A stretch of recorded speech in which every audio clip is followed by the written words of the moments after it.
Back to Charlotte's foliage. What I'm going to be showing you guys today is what it is like to start your winter gardening and which type of herbs or vegetables that you can use right now in January and get started with your winter gardening so that in the spring you will have a harvest.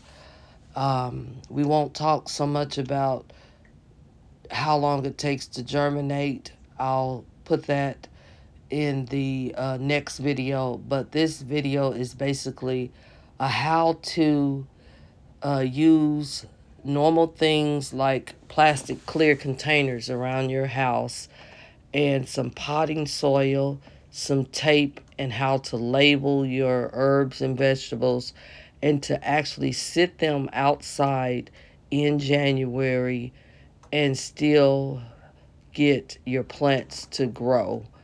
And this is by seed sowing.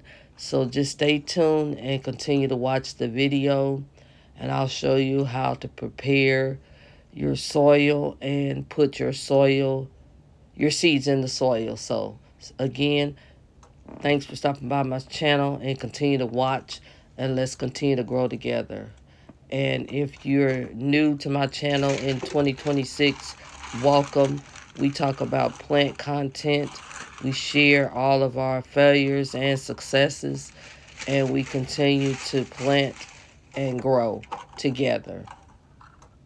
Let's just get started.